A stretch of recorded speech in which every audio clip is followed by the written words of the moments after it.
Though I'm not incredibly crazy about the label Customer Value Proposition, otherwise called CVP or UVP by the cool kids. Hey! I am a big fan of the concept. It's hella important, and I've put many a client through the ringer with coming up with solid ones. Now, don't worry if you have no idea what I'm talking about right now, because today I'm going to talk about CVPs, what they are not, and how to come up with one. My name is Tara, and this is Truly Social.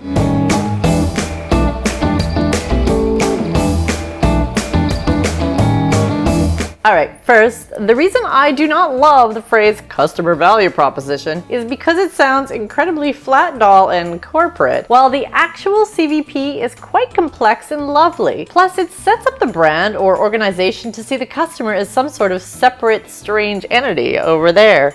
Yoo-hoo! Yakaboo, yakaboo, yakaboo!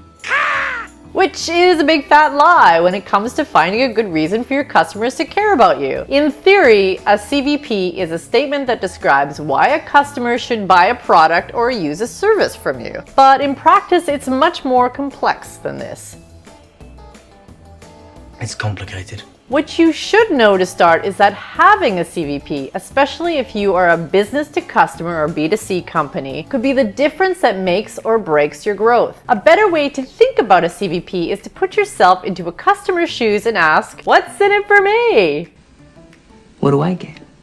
Now, for the many deluded entrepreneurs and marketers out there, there are a few statements that do not qualify as CVPs. Our product is just better, cooler, awesomer.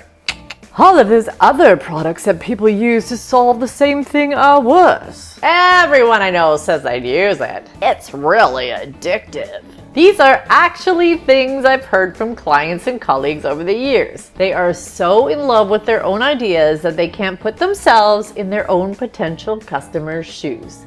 He's buying it. He's not buying it.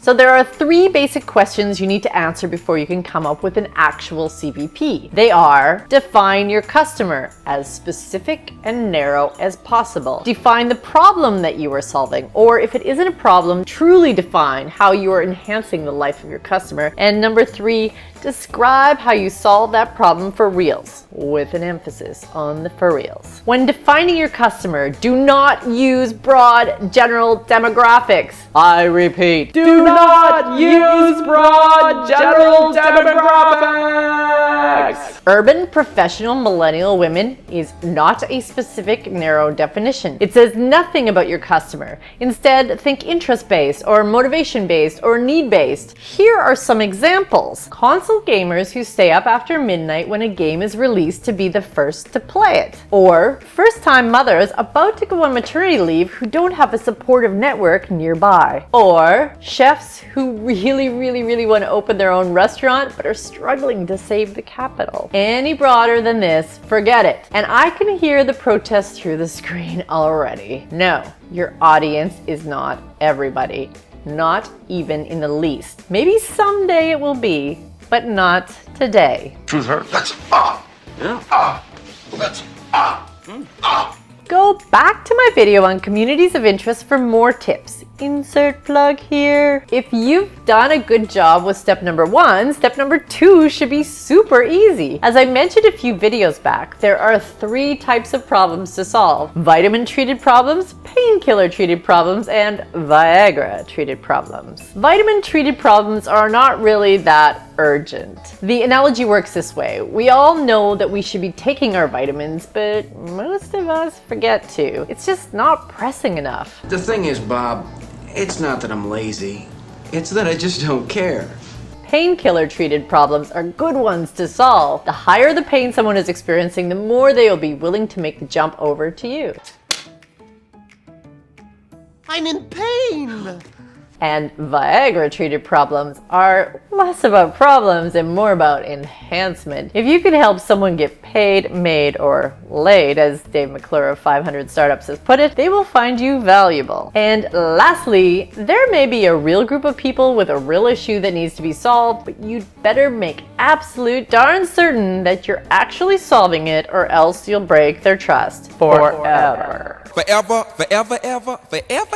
There is a reason people people are cynical about brand claims these days because most of them are bunk. I figured out a long time ago that every skincare brand and their dog claims that their skin cream reverses aging. Of course, I had already spent hundreds and maybe even thousands of dollars to figure this out, but now, well, I don't trust anyone that makes these claims. See, if I can't trust you, Greg, then I have no choice but to put you right back outside the circle. And once you're out, you're out. There's no coming back.